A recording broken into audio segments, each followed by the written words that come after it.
No, it wasn't 2 degrees. Good morning, everyone. The Delaware County Special Session for Budget Hearings is back in session. And we have with us this morning our County Prosecutor, and I'll turn the program over to you and let you make introductions. Thank you. Carol O'Brien, Delaware County Prosecutor. With me is Nicole Ford, the office manager, as well as budget person, and I think she does about 4 other jobs in the office too. So she and I have worked on this budget as we do every year. I'd like to say I did most of the work, but that would be a lie. President Merrill, Commissioners Benton and Lewis, thank you so much for giving us the opportunity to speak to you today about our 2019 budget for the Delaware County Prosecutor's Office. I would like to start out with telling you how thrilled I am about how much Delaware County is growing, has grown, continues to grow, and then of course talk to you about the challenges that presents to our office. My office faces currently, and will continue to face in the future, a number of issues. Commissioner Benton was fortunate enough to hear about those yesterday when we met with something else. One of those is we are out of space. We currently have an attorney in a cubicle in the Civil Division. We have 1 open office now that will be filled when our new juvenile attorney starts in January. We have our 2 paralegals are in cubicles, and our 3 victim advocates share 2 offices, and those offices are used not only for their everyday work, which is the notification of victims pursuant to law, but also when they meet with victims and when they handle civil protection orders. We have 1 open cubicle for law clerks and interns, and we generally have 2 to 3 clerks and interns that share that space. Preparing for trials is a challenge. Attorneys utilize the library, which is our only meeting room that's large enough for all of our attorneys to meet. So when we have more than 1 person preparing for trial, which happens more often than we like to have, we then have no place to conduct staff training or other activities without going outside the office. And then we also have no place to meet with other clients. A lot of times when we meet with you all over in our office, we meet in the library, which is a very nice place to meet, but if we have more than 1 trial going or people meeting with victims, we have no place to meet. I'm sorry, do you mean, Carol, or Prosecutor, do you mean when you say the library, are you talking about the law library? No, I'm talking about the library, our conference room that we also our library. Okay. Filled with books that aren't used very often. Okay. They are currently not updated because most of, if not all of our research is, we use our Westlaw, the computer-assisted research. We don't use books. We did have someone actually open one of those books in the last month, and I think it's the first time since I've been there in 11 years. Wow. So warning light goes off and they open a book, and that's how you become aware of it? You know, the books look pretty. Yeah, they're very nice looking. And I am old school. I love books. I hate the thought of those books just going somewhere, which would probably be the trash. So they will stay there. They're not taking up that much space. Workload-wise, we're swamped, and that's a result of a number of reasons. One is the tremendous growth that Delaware County is undergoing and continues to exhibit. Our civil division, when I started, we had 2 attorneys. One of them was dedicated to you all. He is still dedicated to you all. But we have 18 townships that we work with on a regular basis. Probably 16 of those townships we work on a regular basis. A couple keep their heads down low and fly under the radar. We don't talk to them very much. But as the county grows, so do the townships. And as statutory clients for the townships, we represent them. Our civil division numbers have increased dramatically over the past year. There's more than just one reason for that. We instituted a system in the office to accurately reflect what our attorneys were doing, because we would get phone calls from clients. The attorneys would say, oh, I can deal with that. They do a couple hours of research and get back and never open a file on it. That wasn't accurately reflecting what they were doing. So what they have started doing is accurately reflecting how they spend their time, more like a private business model. They have, the civil staff represents over 80 governmental entities throughout Delaware County. And most of those entities have multiple parts.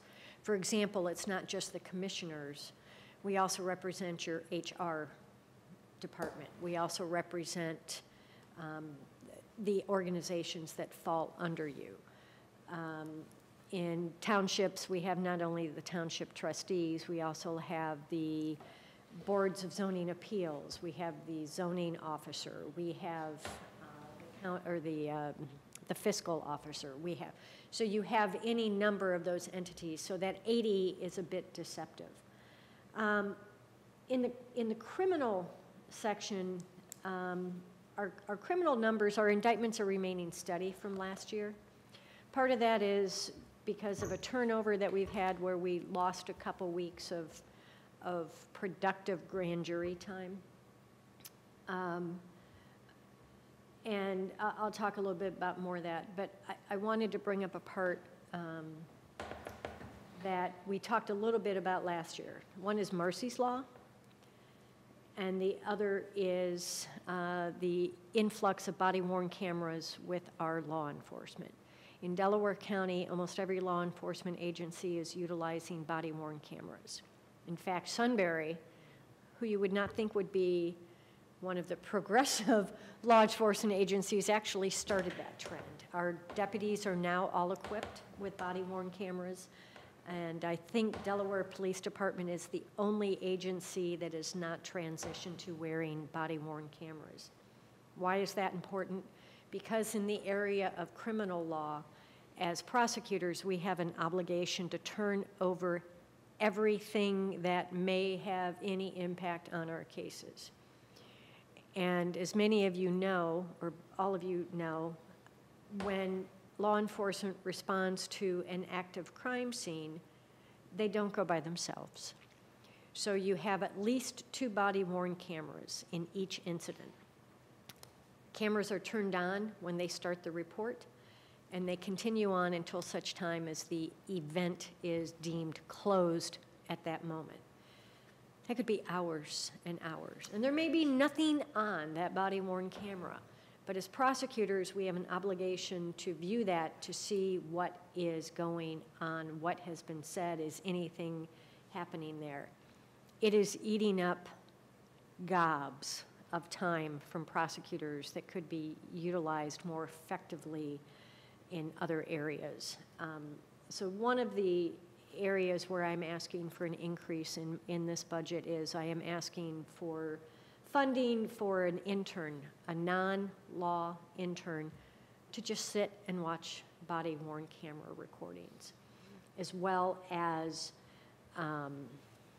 cruiser cameras, which we've always had. So at any given scene, you could have, from every law enforcement officer who responds, you can have a body-worn camera recording, you can have a cruiser cam recording, and all of those have to be viewed by our office.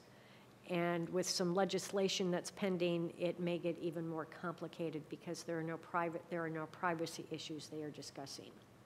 What triggers submitting those videos to the other attorneys? And when they file a lawsuit or an arrest is made, or? When we file an indictment and the criminal process starts. So for example, we charge someone with, let's say, domestic violence.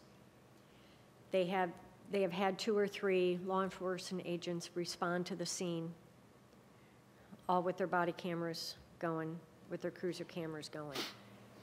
We indict it. There is a request for discovery from the defense counsel that triggers that information has to go. Additionally, for our clients, who would be law enforcement clients, would be Genoa Township PD and the Sheriff's Office. When they get public records requests on body-worn camera, we get questions from them about how to handle it because it is fairly new. So that's how those are triggered. But in every criminal case that's indicted, if there's body-worn camera, we have to turn it over. Which means our grand jury folks are, plus if it's helpful for the prosecution, we'd like to see that before we indict the case. So that's what we're looking at in that instance. Are those kept for unlimited, for indefinitely, or is there a time frame they're kept, the video? It, like all public records, depends on the facts of the case. For example, a body-worn camera that does not result in any criminal action, or the video, the recording, I guess not a video anymore, the recording. It's kind of like a lot of words, like Xerox shows. Yes, the recording is kept pursuant to a records retention schedule, and it's based on what happens with the case. That's all handled by of course, the Sheriff's Office, as well as the Genoa Township Police Department. So those are, it just depends on the type of thing that handles there. Criminal numbers, like I said, are studied from last year. We have 83 drug cases pending grand jury and 152 non-drug cases pending grand jury, which is pretty high for cases pending grand jury. Could you give me those numbers again, please? Sorry. 83 drug cases. Okay. And 152 non-drug cases. Thank you. Now, that does not mean we will indict all of those. It is unlikely that all of them will be indicted, but they all have to be reviewed by our grand jury prosecutors. Diversion. We have a part-time diversion program in the prosecutor's office, and I think it is a great program. We were going to stop it for a while, and then Joe Perry from Adult Court Services suggested that we revive it, and so we have been working in partnership with them. Diversion allows first-time offenders who have committed a felony, and the way I describe it is they were just stupid. I mean, people do stupid things sometimes that result in felonies. And there are parameters. It can't be a violent offense. It can't be a drug offense. They can't have an addiction. The money, if it's a theft, the money owed can't be more than a certain amount, or they have to show that they can pay restitution up front. It's an opportunity for someone charged with a felony to complete a program through my office utilizing adult court services for the supervision. And after a year, if they are successful, complete all the requirements, their case is dismissed and then can be expunged. We have, let me find my numbers here. We have done this on a limited basis, and I know that Kristen Schultz is going to be talking to you about increasing that number. We have utilized actually, I'd like to say part-time in the adult court services, but I think what they just did is assigned it to someone who then added it to her caseload, and I don't know how she does it all either, but I know that Joe Perry has expressed an interest in expanding the program, and I think it warrants review. It saves money. It's a money saver in the long run, and it goes towards addressing the issue of sometimes people just do stupid things. And if it's the first time and it doesn't look like it's going to happen again, to get into the program, the victim has to have the consent of, or not the victim, the defendant has to have the consent of the victim, the consent of law enforcement, and the consent of the assistant prosecutor assigned to the case. And sometimes me if Julie in my office, who does all the initial paperwork, has questions about it, we talk about it at some length. So it's not exactly easy to get into. It's very similar to the intervention in lieu program without the requirement that there be a drug component, a drug addiction Do component. the victims tend to be understanding if somebody is stupid? Do they tend to be understanding and willing to give somebody a second chance, or you have some that are vindictive? I hesitate to use the word vindictive because what they want is justice. And so generally, most people are willing to allow that person the opportunity to make it right. Our numbers from that are, we have about a 50% success rate. If they don't succeed in the diversion program, it goes back into the regular docket. However, in the meantime, we've also had them do a statement under oath that says, yes, I did what I'm accused of doing, so it makes it a whole lot easier to get a plea, and again, short circuits some of that stuff. I would, both Julie Dacko in my office, who handles it, we have had, over the years, and this is on a very limited basis, 11 are currently in the program, 11 have been unsuccessfully terminated, and 10 have been successfully terminated. We run 11 to 18 in the program, probably go up higher than that. And it's one of those things where it's a joy when someone completes it. And it's not an easy program. I mean, it's not, and I will say that our victim who was the most reluctant was the brother of the defendant. Oh.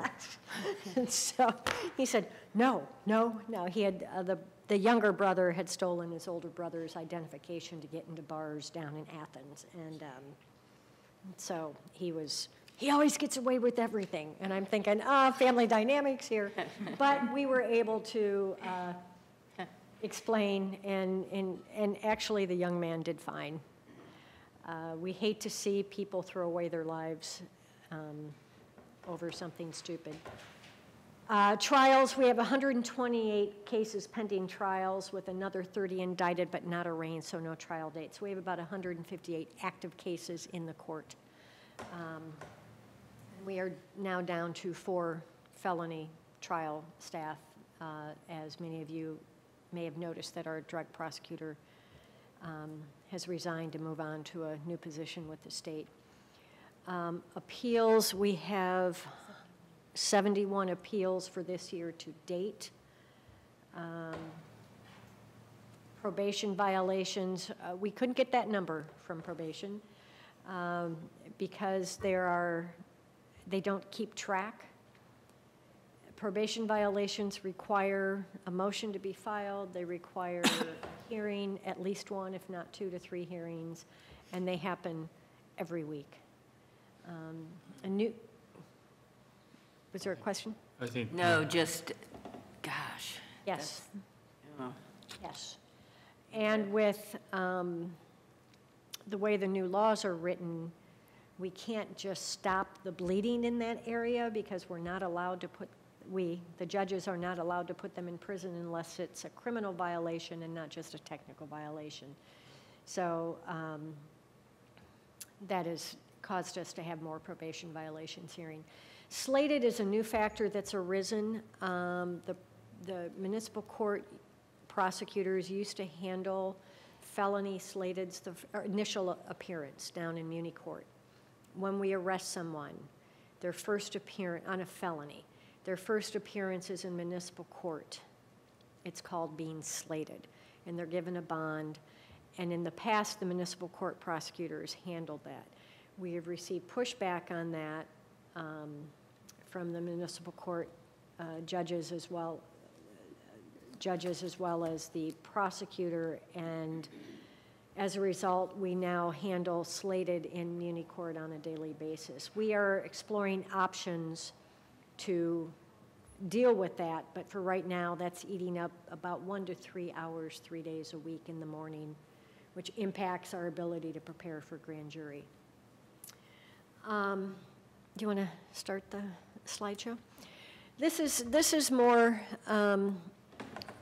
in this tells you, and it looks like 2018 is low, but those are in increments of 20 and not 100 or anything, and we still have 5 weeks of the year left. Well, this is also only until the end of October. So we're missing November, and I know in November we've probably had about 80 to 100 cases that we have addressed. Juvenile cases are also the same through October. What I want to say about juvenile cases, it appears that when I review those cases, and I have meetings with the juvenile prosecutors on a regular basis, they are handling cases that no one would have thought they would have seen 20 years ago.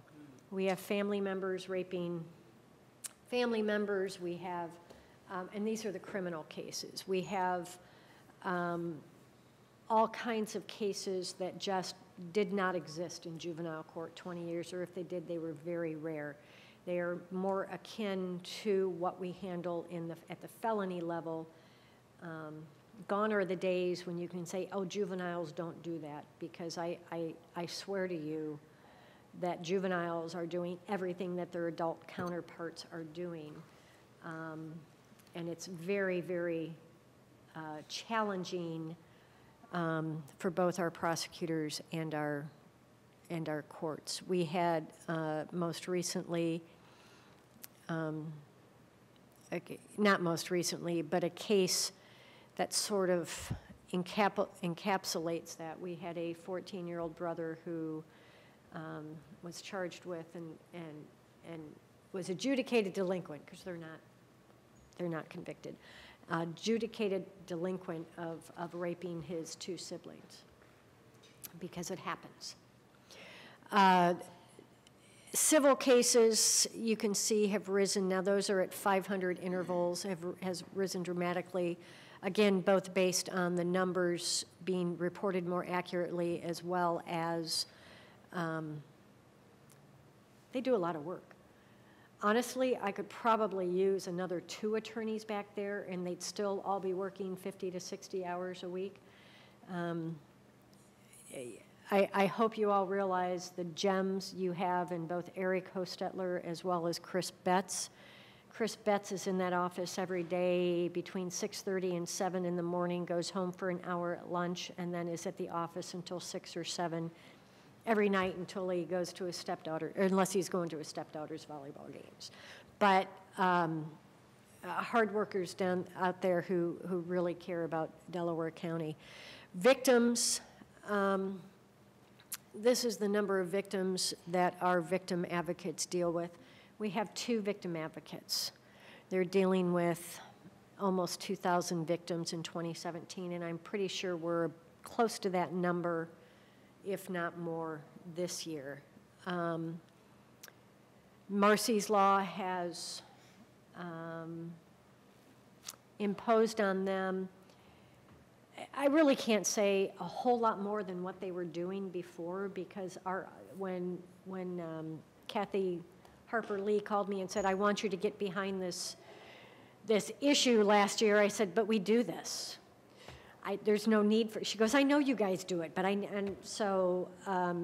we've always been very victim-oriented, a very victim-oriented office. What is happening is, in Delaware and everywhere, the crimes are getting more difficult to deal with for our prosecutors and our victim advocates.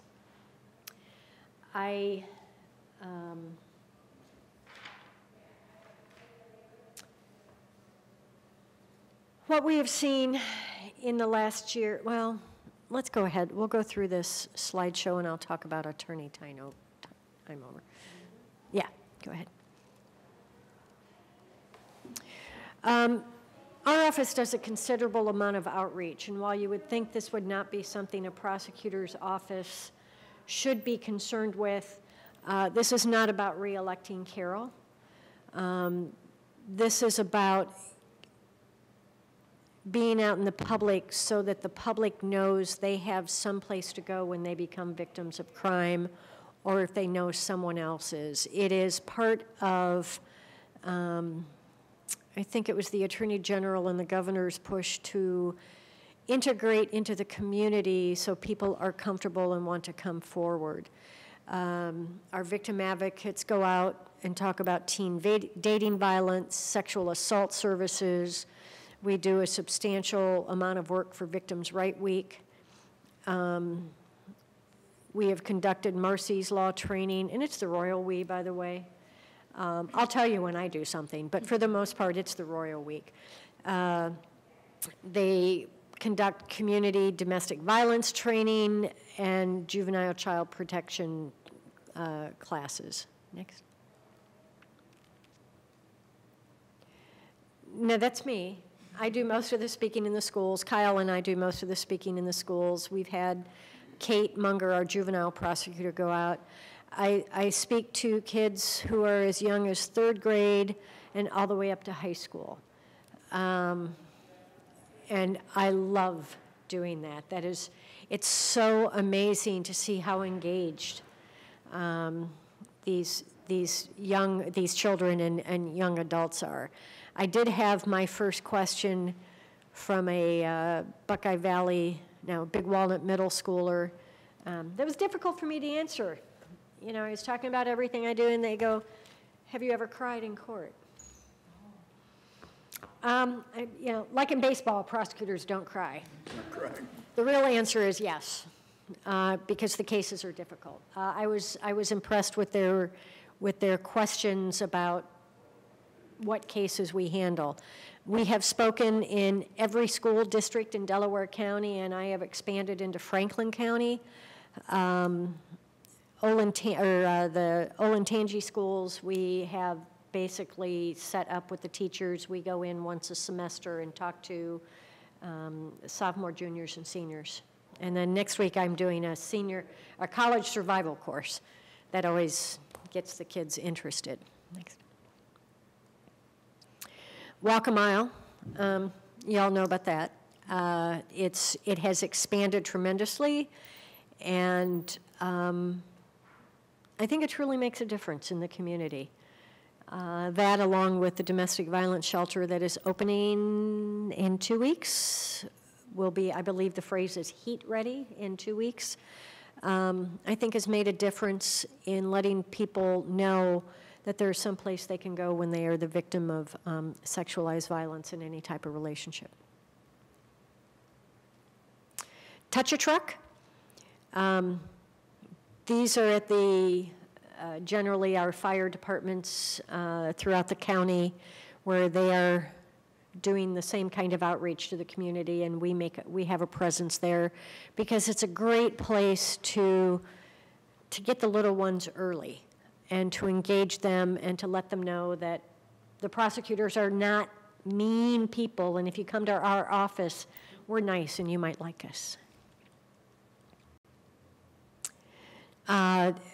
We have a presence generally at First Friday, at the MRDD Block Party, and the Powell National Night Out. Again, the same thing, the police agencies, the fire departments are all making an effort to reach out to the community, and we want to be part of that effort. And the Delaware County Fair, our victim services pursuant to their grant, they are paid through grant money, are required to do outreach. So our booth at the fair is a victim services booth and not a Carol O'Brien booth. My name's on there because I have it, but it is all about victim services, and all of the giveaways are highly prominent with how to contact victim services if you need help. And Cops and Kids Day, which is the same day as the Delaware County Horse Parade. So we have a contingent who are willing to go to Cops and Kids Day in the morning. This is run by Westerville PD. They get, about 7,000 kids coming to that. One of the main draws is dunking Chief Morbitzer in the dunk tank. Give him credit, that is not fun. I'd done it before at First Friday, but it is an amazing opportunity to to reach out to the public and let especially children know that that law enforcement, police officers and prosecutors are not bad people, and we're people they can count on. And you know, it had to rain on Trick or Treat on this Saturday before Halloween or Beggar's Night this year. We hit 3 different trunk or treats. We did Genoa, Powell, and Delaware. That's me in the middle. So much fun to see all the kids in their costumes and talk to them, and you know, they see the face and sometimes they remember it. And I will say that both attorneys and staff attend all of these events and reach out to the public, and I'm very proud of our staff to be willing to do so.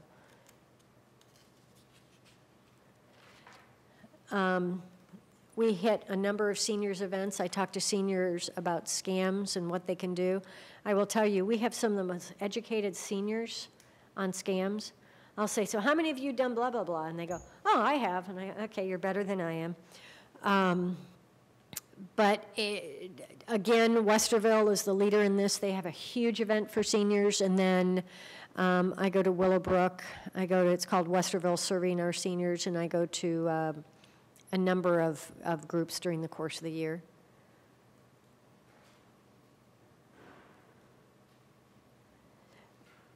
We have a very robust intern and shadow program where we bring high school students in. And law students. We also take advantage of newly graduated law students who may have just passed the bar but don't have a job, who come in and say, hey, can I volunteer? Yes, you may. It's a win-win. We get free help, and they get experience, and then move on to prosecutors' positions. And I am very proud to say that every single one of those folks we've had have gone on to work in prosecutors' offices and done well.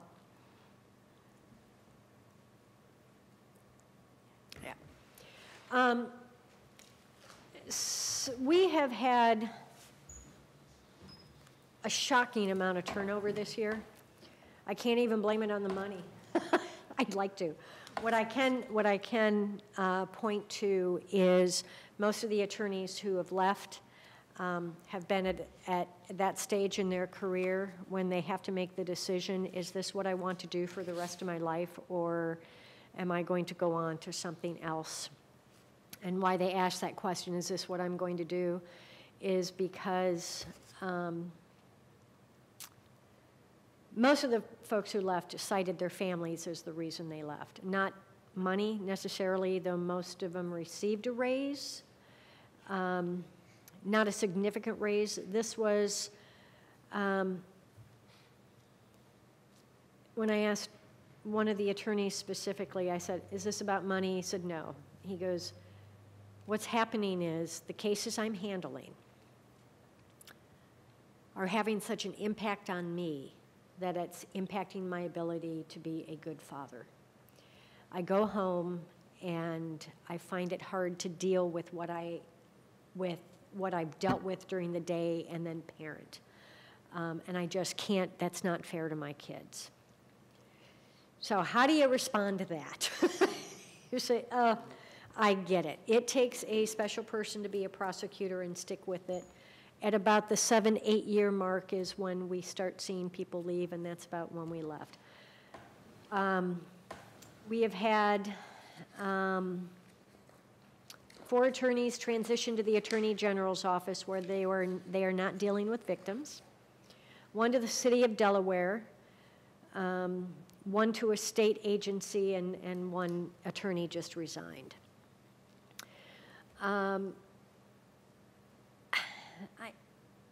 Something that I've always known, but thought I should probably look at to research, other than just say, well, trust me, you know, I've been doing this forever. There are studies out there that show that attorneys who handle cases dealing with, or handle cases where the victims are victims of trauma, be it domestic violence, sexual assault or child sexual assault, physical assaults, rape, experienced more symptoms of secondary trauma and burnout than even social workers and mental health providers. The upshot is that attorneys, especially in offices like mine, experience significant symptoms.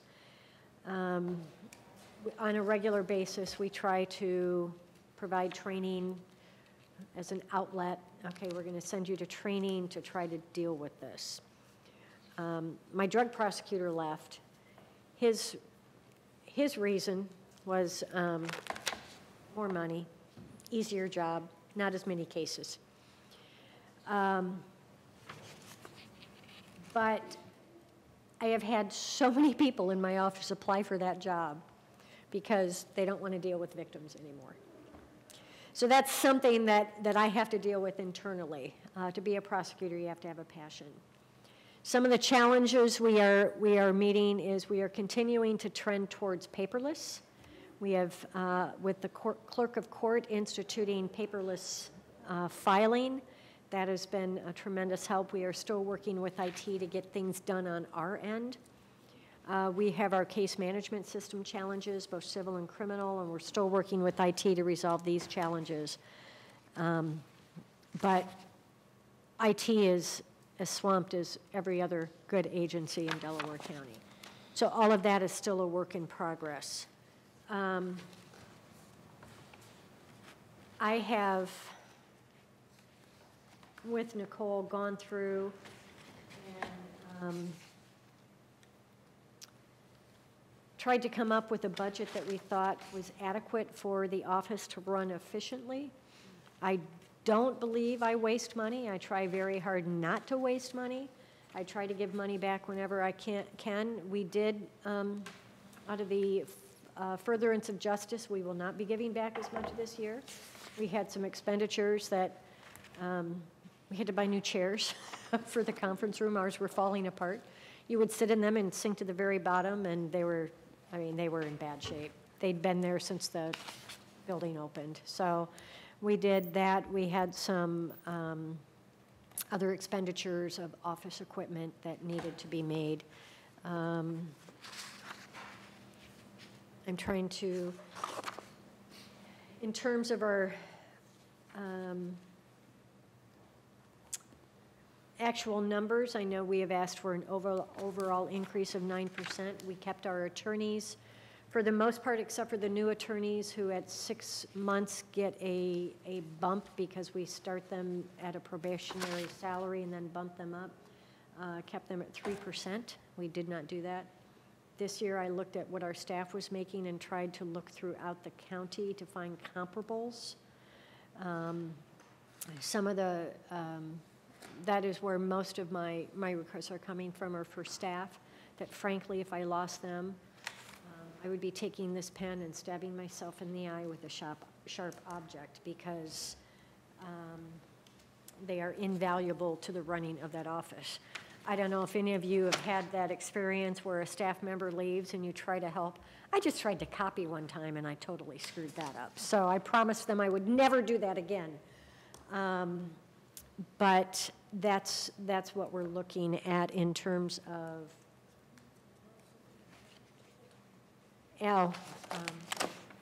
and we have, with our grand jury numbers, we were at 1.5 grand jurors. We are bumping up our half-time, part-time grand juror up to full-time, beginning in January. With all of our attorneys leaving, they had a significant amount of vacation accrued, which is another reason why we're not giving as much money back as we normally do. But hopefully I won't lose people next year. And to quell any rumors, I love my job. I'm not going anywhere. So I plan on remaining prosecutor in Delaware County for as long as the people will have me. So, questions? Commissioner Lewis, Commissioner Whitten? Commissioner Lewis? I know you talked about the diversion program, and Franklin County started theirs, didn't they, in like the 70s? Yes. And is ours then modeled on theirs, or I'm sure there are lessons learned there because it's been around for a long time. Ours, I think, was somewhat modeled on theirs. Dave Yost started the program, and as I said, and one of our judges was not a fan of it, and so it was always a push to try to get that. It's very much modeled on Franklin County. Part of that is I worked in that system, so I know how it worked. And some lessons learned. Very important to talk with the victims, very important to talk with law enforcement, and to really talk to law enforcement, because when you call law, they go, oh, I don't care what you do. No, no, no, no, really, tell me. If you have an opinion, this is the time to let me know, because in 3 weeks, I don't want you to complain to someone, oh, they just gave away the case. You know, it's very important. And to make sure we're not putting people in that program just because we think the cases are bad. Our duties as prosecutors, if we think our cases are bad, to address them a different way. Either make the case better through doing more investigation or having more investigation done, or dismiss the case if that's what's required. And I also had a question regarding, with your criminal cases. Yes. And the opioid epidemic. A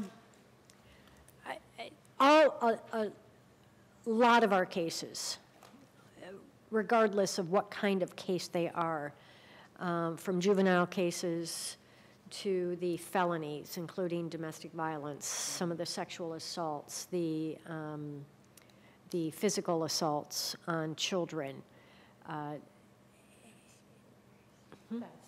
Yeah, and our thefts and burglaries have some component of a drug addiction in them. It is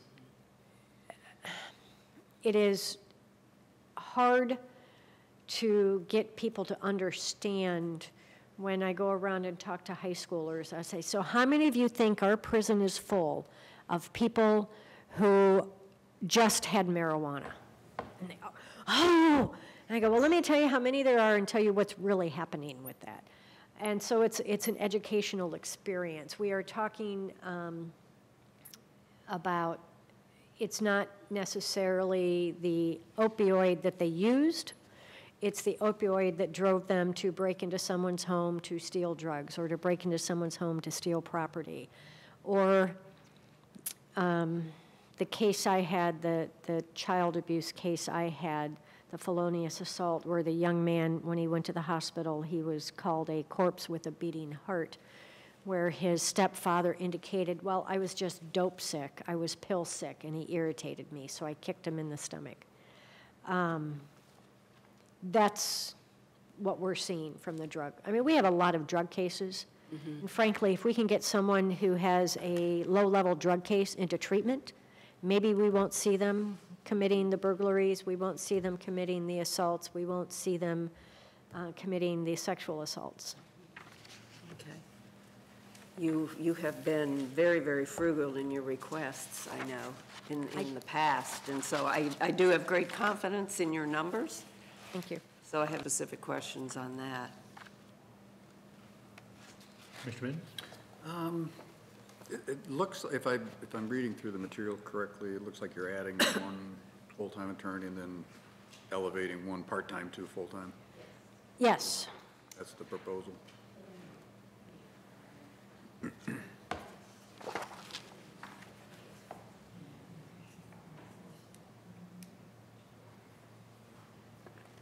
We budgeted for an additional full-time, and the determination has to be made whether it would be civil or criminal.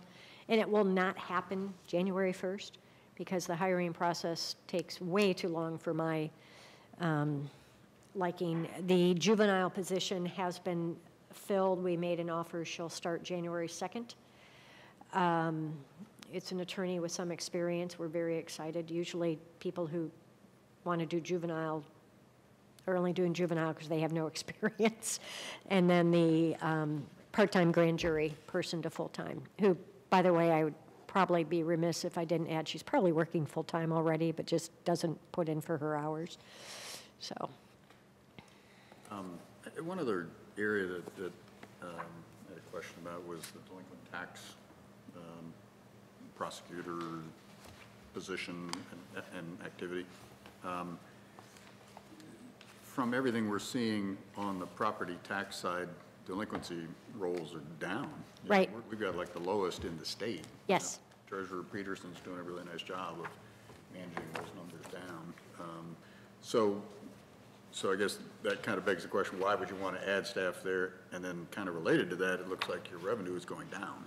Well, do you want to? So after talking to Treasurer Peterson last year, we had put the expectation in that we would only be receiving $100,000 this year. Amazingly, we received over $230,000 this year.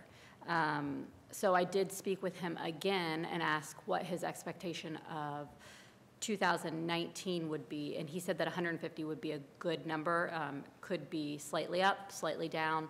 However, with that larger amount that we received this year, that kind of gives us a cushion for next year for what was budgeted.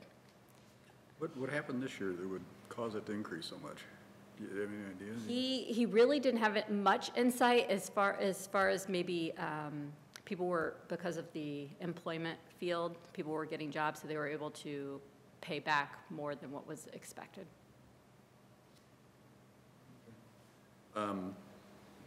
So why the increase in expense then?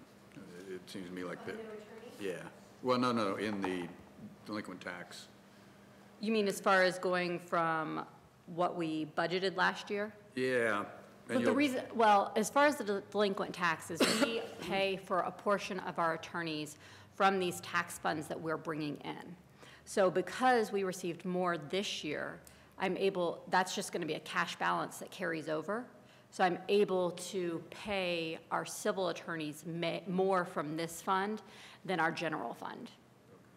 Does this fund zero out at the end of every year, or do you have carryover? So this year, the delinquent tax is a cash rollover.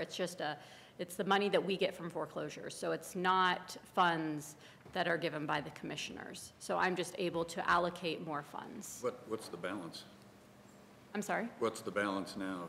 The balance is, by the end of this year, I'm expecting us to carry over about 150. Is that the 150 you're showing under the budget request, under the Well, revenue? along with what we'll bring in for next year. So it'd be that's where the 300,000. cushion is. So it's 300 then? Approximately that, we wouldn't bring in 300 next year, but The yes, 150 plus the that's- 150. Exactly. We would have about 300 to work with. So then I kept us, I think, at around 200. Yes, I kept us a little over 200, so we would hopefully have that. So that group subsidizes some of the other activities in the office? Okay. Okay. No other questions? Okay. I don't know that I have any real questions. Again, I have to agree with my fellow commissioners. I think do an excellent job in how you present and do an excellent job in how you run your department. I certainly appreciate it. One thing and I think we've mentioned this once before, it'd be nice to have one sheet that summarizes and put all the various departments together. By my math going through it, looks like it's about a $250,000 increase. By my math, just doing it in my head, so I got pretty close? That is correct. So I got close? That is, yes. So, And I do expect to return about 50,000 this year. okay. So whether it's you or you, if we just have one sheet that just combines everything, we can look at it and say, well, this is how much, just so I don't have to do it in my head. Great minds must think alike. I asked Karen that very question yesterday. Yeah, well, I think it may have come up on one of the other budgets earlier. I'm not I certain of that. think that's the struggle when you have 7 budgets. Yeah, and Yeah, so basically some of just combining them. I mean, I'm sorry? Yeah, but I don't know about my two fellow commissioners. I mean, no, but I think it's helpful because it really ties it all together. So I don't have any really comments about adding 1.5 positions. I know we're a growing county. I know that I understand the request. I trust that we'll always be fiscally responsible. I have no reason, if we ever questioned in the past, I don't think I'll ever have any reason to question in the future, but I think feels good to make that statement, at least, so we're all going the same direction. So overall, I'm okay with what I'm seeing. You have any other questions? I was going to say, kind of an extension of that, your turnover was unfortunate this year, but it's good to hear that your compensation structure that we've worked on the last few years has improved and will help going forward. So it's, We made a fairly large adjustment over the last, I think it's over a two-year yeah, period. we spread it out over 3 years. For the attorneys, we made an adjustment, and it was phenomenal, and it actually does make a difference. What happened was when folks went to the AG's office, and then AG DeWine called me, and I said, now who are you gonna take? What? Yeah. But the good news was, though we lost 3 of our experienced trial prosecutors, we were able to hire 3 experienced trial prosecutors from other prosecutors' offices. And then we lost one of our Robert Rectango in civil, and we were able to hire someone from another prosecutor. I assume you're hiring from counties who may pay less than us, and they're, Yes, that's kind of how it works. Or about the same. or about the same, Yeah. and other benefits are they're closer, they want to be. The quality working for Delaware County. Yep. I do want to, and when I say this, I pat myself on the back. I pat everyone in my office on the back. One of the benefits we offer over the prosecutor's office is when we do the employment search, we get resumes, and when other folks are looking, we said, do you want our resumes? They go, sure, and we offered one of our candidates without being paid to pass on the resume. No, I only want to work in Delaware. I thought, wow. I'd like to say it's all me, but I know it's not. We have a great staff. We have a great county to work in. Any other questions? The last question I would like to ask every one of these meetings is, do you have any questions for us? Thank you so much for your time. Thank you. And I'll say that Nicole represents you very well when she comes over here. That was the best hire the prosecutor's office ever made. Well, you're going to tell your attorneys all that, or that Nicole? I do all the time. Okay. And they do, they understand. Yeah. Yes. That was the best hire that David Yost ever made. And Eric does a good job Yes, he representing certainly does. us and you as well, and how he very helpful, very knowledgeable, and his historical experience is invaluable. Yes, he has been there Yes. longer than I have. Yeah. So he's very, very good.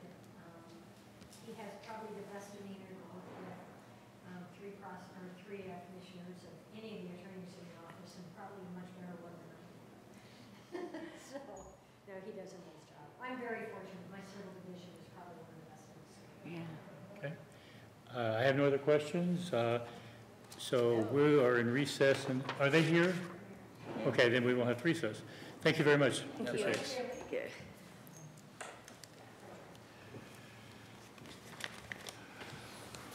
I shall return. So, okay. I guess we should have recessed. Yeah, I don't think it makes any difference.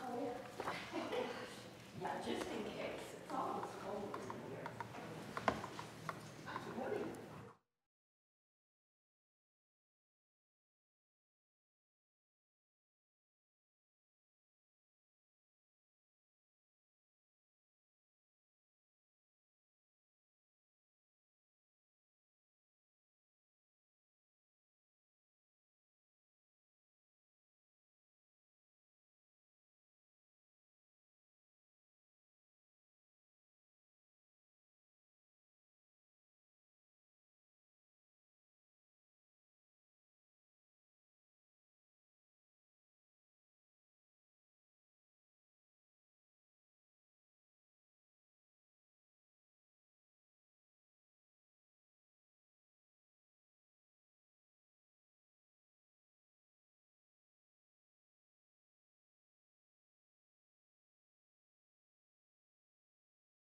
Okay, Tim, we're ready, I'm sorry. The Delaware County Budget Hearing Special Sessions are back in session, and I believe we have Job and Family Service with us. I'll let you make introductions. Good morning, Commissioners. I'm Bob Anderson, the Director with Job and Family Services. I have Angela Thomas to my right and Steve Sikora on my left. Angela's the Assistant Director and Stephen is the Fiscal Officer or Supervisor. Get that straight. So what we did is I prepared with assistance from Angela and Steve kind of an overview of our agency and touching on the points of financing, children's services, placement costs primarily, and some workforce services that we'd like to expand on. So as we flip through,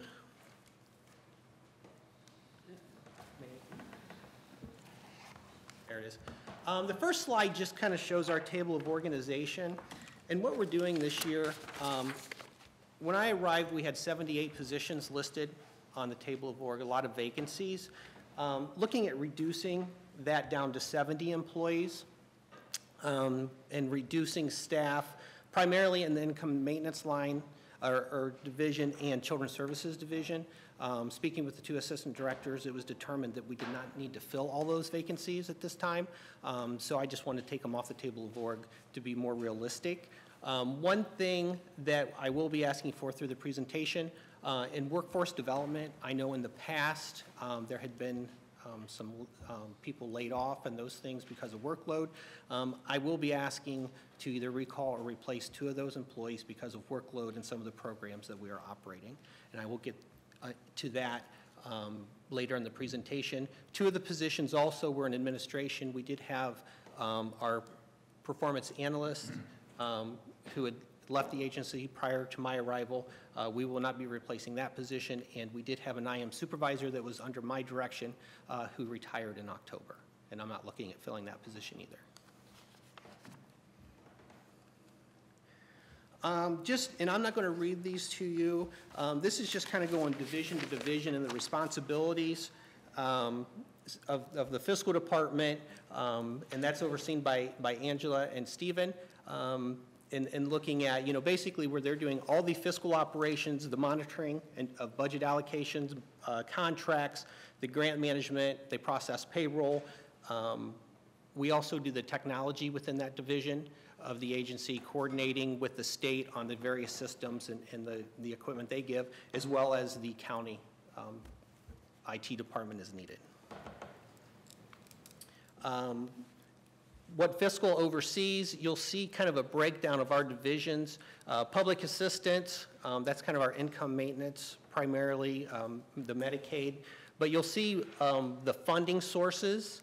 The federal public assistance is funded by federal, state, and local.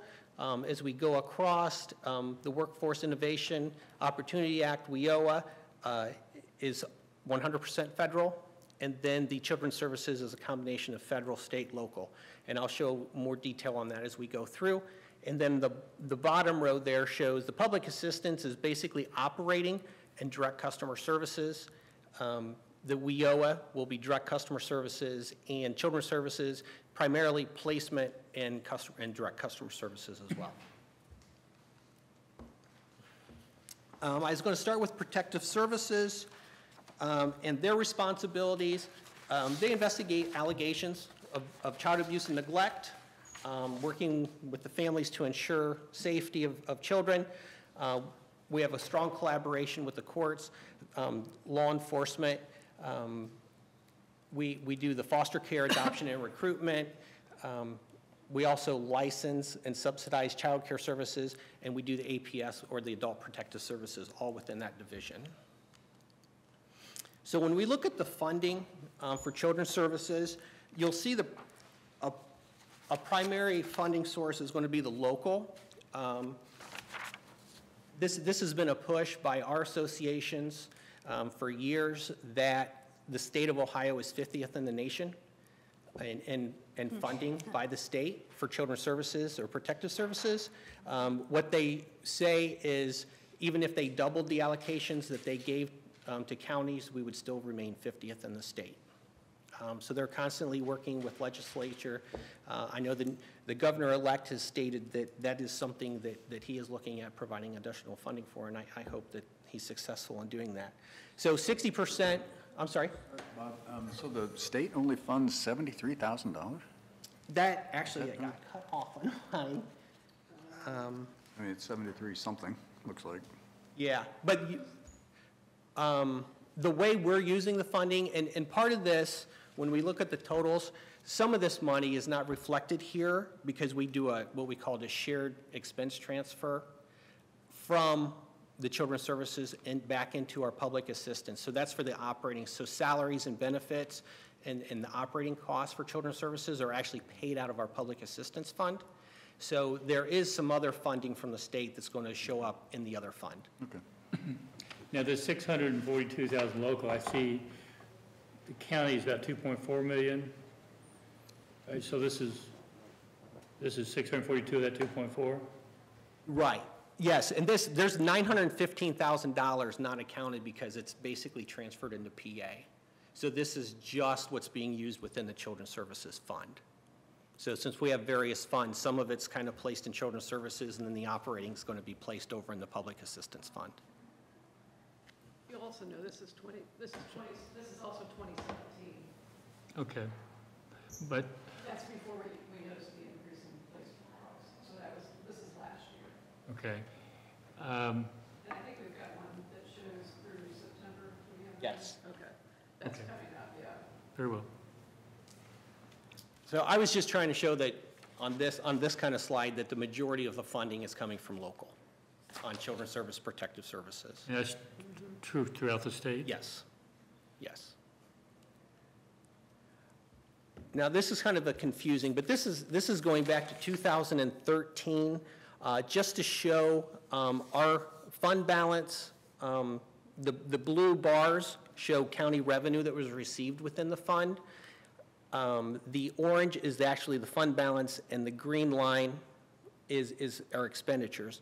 So you'll see in 2014 that the agency did not receive any funding from general fund, and my only assumption on that is that we had a pretty large balance in the fund, so they did not ask. Because you'll see in 2013, we had over $3 million of cash in the fund. And then so we didn't ask any. So as that went through, our expenses started to increase, and without receiving general fund dollars, our fund balance started coming down. Some of the spikes in expenditures in 2014, and correct me, Angela, and also 16 are the shared costs that were transferred. And I think there was a delay getting those costs transferred from this fund into public assistance. So it kind of shows a spike. So you'll kind of see that green line going up and down. I think we're on track now that it's timely. And so the 2016, 17, and 18 lines are more realistic of what we're seeing on expenditures. As those expenditures are going up, we are projecting a cash balance of just under $500,000. So since 13, we've seen our cash balance come from 3.2 million down to about 500,000. Yeah, that's kind of where my big question for the budget was 2.4 million going in versus 1.4 million last year. And I think this kind of explains it. You know, we had 3 million plus in 15, 13, and it's now going to be down to 300,000. So we've been underfunding in the previous 5 years. Yes. If I'm Yes. interpreting it correctly, and that's Right. why what you're projecting, why you're asking for 2.4 million is to move that balance back up. So. Yes. And that's, what we're looking at is kind of stabilizing our cash balance there and hopefully building that a little bit and then coming into kind of doing some projections that we have more of a gradual or flat. That's where I was headed, is we need to manage the future so that Right. we don't have this. Exactly, yes. And that's going to be our goal, is to look at that. And sometimes just with our systems, like repaying those shared expenses, since we're working on a state and federal fiscal year as well as the calendar year with the county. Depending on when we transfer those are going to show up a little differently. So have you done a projection for year-end 19? All I did on that is kind of looked at some comparisons from past years. If this year, if we're looking at a 1.3, and I have that on a slide, I did a 7.5% increase because I do think our children's services are doing a tremendous job of finding local placements. I had an email yesterday from Sandy that we are increased our adoptions, and we've actually brought some kids back from network homes to local homes that help reduce our costs. I have a comparison slide in here from 3 other counties, and Delaware County is doing very well compared to those counties, and not only children placed in our care, but the funding and how much we're expending each year. So the state is, they project with the opiate crisis and things like that we could see a 23% increase through about 2022, I believe, is what their graph says. I did more of a 7.5% because I think we're under that average, and unless we start receiving children that are going into the residential and those are very expensive placements, I think we can manage that. How does our, and I don't think you can do it on a one-year basis, but how does our money from our general fund compare to other counties? Are we in line on a percentage basis, or we're contributing more, contributing less, or do you have any feel for that? I don't know. I know a lot of the counties that have the high expenses have levies, and that's where their revenue's coming from. The only thing I could probably speak to is some of the articles I've seen of smaller counties who are asking for, $1 million for placement costs, and these are counties the size of 40 to 50,000 in population, but they also have 100 children in care. So it just kind of varies throughout, and it varies if it's a levy county or not.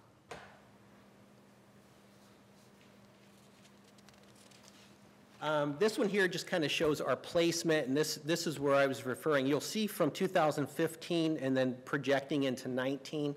So we projected 2018 to finish at $1.378 million, and that's based on the children we have in care currently and where they are placed. And then with the 7.5% increase for 19, that's going to be the $1.481 million. The reason for that, and the graph next to that, the bar graph, we're showing the number of days that we've contracted for. And what you'll see is an increase for 2018, like we have a lot more days in the network homes. That's the green bar, which is a higher cost than local. So basically, we're placing children more days in more expensive placements because of needs. There are times that our local homes do not meet the need that the child or they just cannot take them into their home locally, or maybe they're looking for a specific age group, different things. We tend to, unless the needs are so severe, to best placement locally and then move up from there. But a lot of our children, unfortunately, have high needs and they're going into a more expensive placement. What does network foster care compared with the JFS foster care? I believe local, the JFS foster care is $17 to $25 per day. And for a network home, you're probably starting in the 70 to 75 range, and that's going to go well over 100 per day. So, but I mean, what is it like? What's an example of a network home? I mean, what are the differences? The networks are actually, they're providers, and they actually license the foster home through the network. Okay. And they're capable of providing for more needs, children with more needs. Okay. But they tend to pay more per diem to the foster parent, and then, of course, they put their administrative fee on top of that. Mm-hmm. Commissioner, if you think of it this way, a DCDJF foster care is our county homes that we've licensed. The other ones are state licensed homes. Okay. So, Okay. And usually our DJFS homes are in Delaware County. There may be some that are in outlying counties, but they're mostly in Delaware County. Okay. And this may be a real stupid question, so I'll at least, let's take the foster care, the 3874. Are those days, or is those people, or what? I assume those are days? Yes. Okay. I just wasn't clear on that, so I just, Yeah, those are the number of days in that type of home. I got you. that we've So we're in contracted the group, for. it's 63 days, and that's that type of home. Yes, we've paid for 63 days in that, yes. And it's now up to 405, okay. Just wanted to make sure I was understanding it correctly.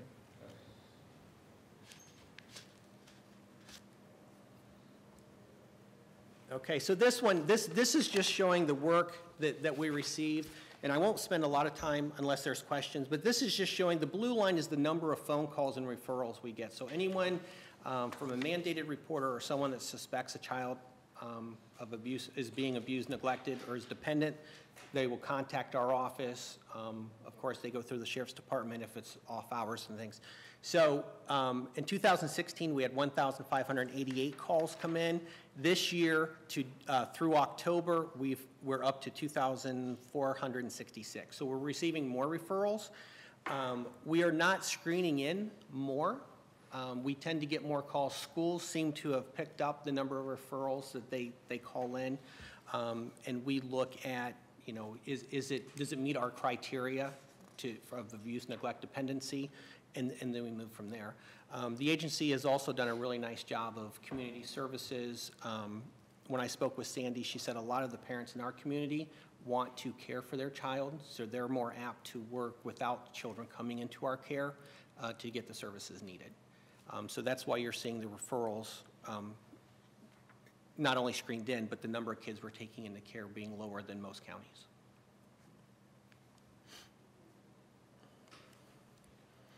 And this is the comparison, and this one, the other counties, I feel for them. If you look at the placement cost comparison, even going across for totals. Now, this is 2016, 17, and 18. Delaware County has spent $3.2 million for children placed in foster care. Fairfield County has spent $9.4 million, Licking County $34 million, and Warren County $14.6 million. And that correlates with the graph at the top of just the amount of children in care. In 18, we've taken over the year 54 children into care, and the other counties have taken 214 for Fairfield, 728 for Licking, and Warren County is 329. And those are, the reasons for those are various. You know, some of the counties have a higher substance abuse issue than we're going to have here. Some of it goes to relationships with court and philosophy. I know some counties, I don't know about these three, but some counties, if there's any suspect of a substance abuse in those, they take the children into care until they sort it out, instead of working with. And the grant that we just received, the Ohio Start grant, is kind of just going the other way, where they're trying to keep children in home with their parents, because studies show that the children, no matter of the situation, if we can provide a safe, familiar environment, it's better for them. And that's kind of where that Ohio Start grant is taking it. But I thought this was shocking. I did not expect to see those kind of numbers when we came. I do know, in one of the articles I read was Highland County, and that was a county of, I think, 40-ish thousand people who had, at the time of the article, over 100 children in care. And they were going to their commissioners asking for over $1 million for placement. So how much of that is federal dollars?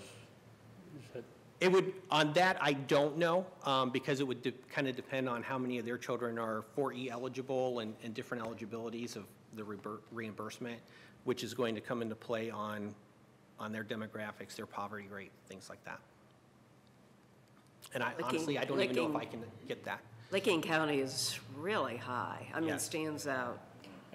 yeah, you know, Because they're not that much more populated. In fact, do they less? But I wondered Yeah, about their, I think we're the largest county out of these. They are the Okay. biggest. I don't associate Licking being impoverished. no, I know. Newark, the Newark, if you get into some of those areas, is. Pretty high. Newark and, okay.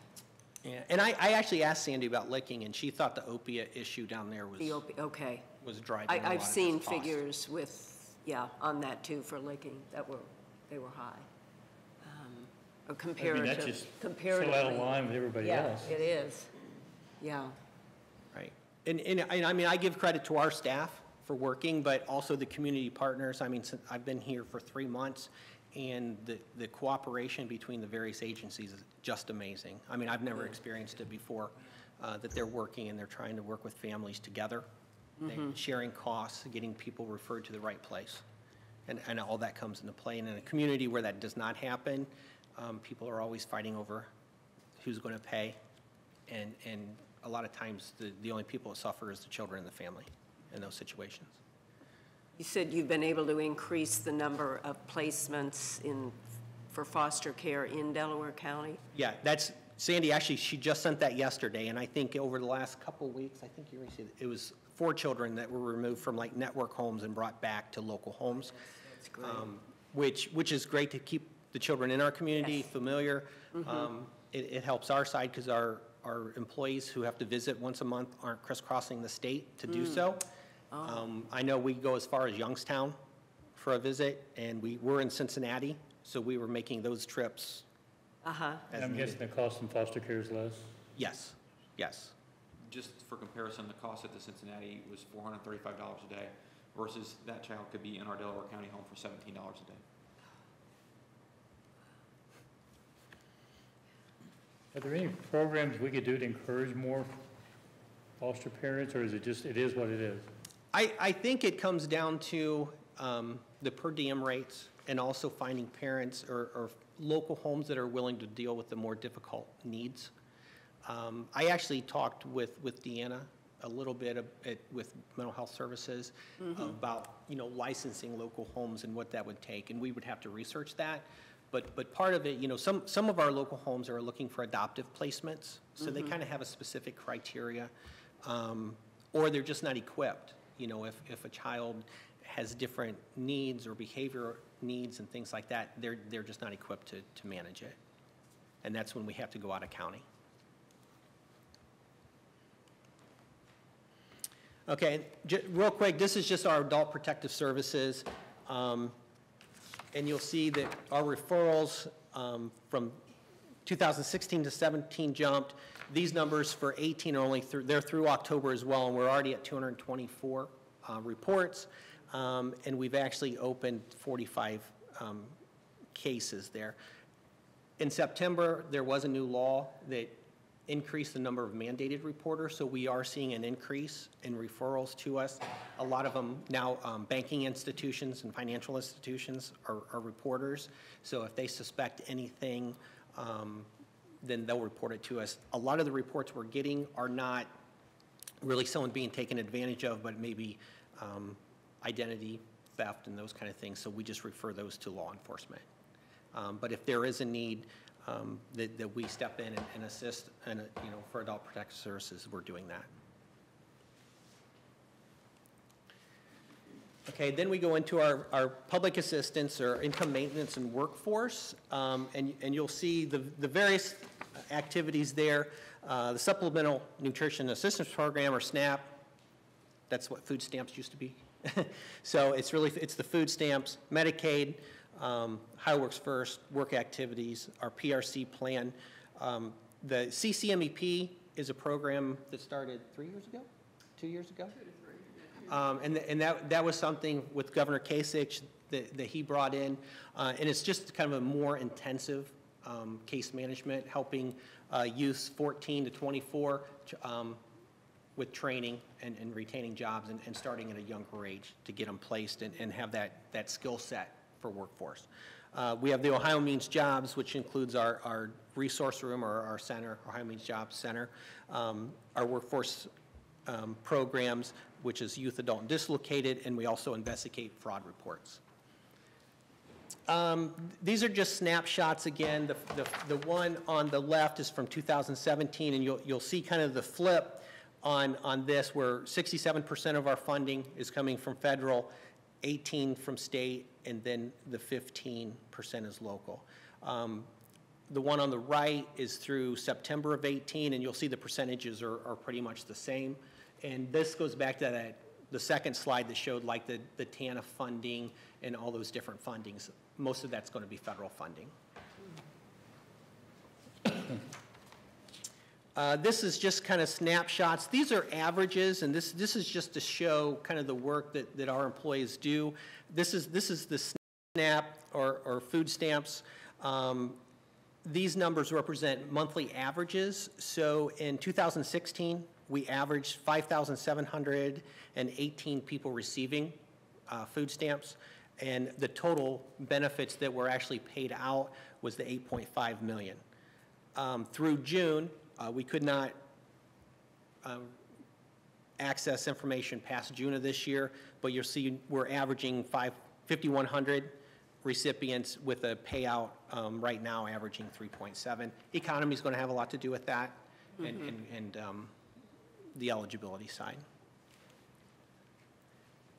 This here is our comparison, a county comparison, and what I did is compared ourselves to the Collaborate counties, and I did include Warren County. They're similar as far as size and demographics to us. The bar going across the top, that is the state goal of 95%, and you'll see Delaware County is the second blue bar. We're at 89%, which is basically the average of Collaborate. Most of the counties, a couple of the counties such as Morrow and Sandusky, you'll see they're below us, and Knox County is at 98%, which is really good. So we just need to continue working. I think we're stabilizing our employees with retainage and getting more employees in and getting them trained, that I am hopeful that over 2019 we're going to see ours meet the state goals and exceed. What does that mean, SNAP timeliness? That's our food stamp timeliness. So we have 30 days to process. So if you apply for food stamps, we have 30 days to process the paperwork and determine eligibility. And the state goal is to do that 95% of the time. And right now we're doing it 89% of the time. So, you know, for me, it's a customer service piece that we want that to be higher than 95% because people coming to us, you know, they're looking for help. So we need to determine eligibility and get the benefits to them. So what puts us under that, like manpower, or what makes us 89 rather than 95? What are the issues? I think in the past it was probably turnover and constantly training. I mean, that's kind of what I heard when I came in was we weren't retaining employees, they were leaving. The Collaborate piece, a lot of people get in that. It's a call center, so people walk in and may think they're going to do more face-to-face interviewing, kind of working individually with families. That's kind of how we used to do it, that everyone had their own caseload. They changed it. And they changed, yeah, yes. It's too bad. And Collaborate was kind of the pilot, I'll say, for the state, and now I think all but 11 counties in the state are doing what's called shared services, which is really the same thing. They're call centers. We take the calls for all the other counties and Collaborate, but then we process our own paperwork. And it's just a manpower. It's in my opinion, it's more timely. Is there ever issue of the information you're getting from the client, or incomplete or whatever, that delays it, or? Sometimes I think getting the necessary paperwork can be an issue, that we'll send reminders and those kind of things. I don't know if you have more to add, but we try to get those in so we can process. Actually, there's two categories of timeliness when it comes to SNAP. One has to do with our applications that are due within the 30-day time frame, and then there's applications that are considered expedited, which means someone comes in or someone sends in an application and they're eligible for expedited food stamps because they have no income. Therefore, we have a much shorter time frame to process those. We actually need to process those within 7 days. And those are really the ones that we struggle with, capturing those 100% of the time up front and then making sure that those benefits get processed timely. I know we've tried lots of things. We keep trying something different all the time to try to make sure that we are capturing all of those and getting those processed timely. I know we're constantly in communication with Knox County to find out what are you guys doing so that we can do what they're doing. Yeah. But we did actually hit over 95%. At least 1 month recently, and then what happened is all of our benefits converted over to a new system. That happened in August, September, and then all of the counties statewide. So I think it's just figuring out what we need to do to make sure we're capturing all those. Yes, sure. I may regret asking this. Are illegals eligible?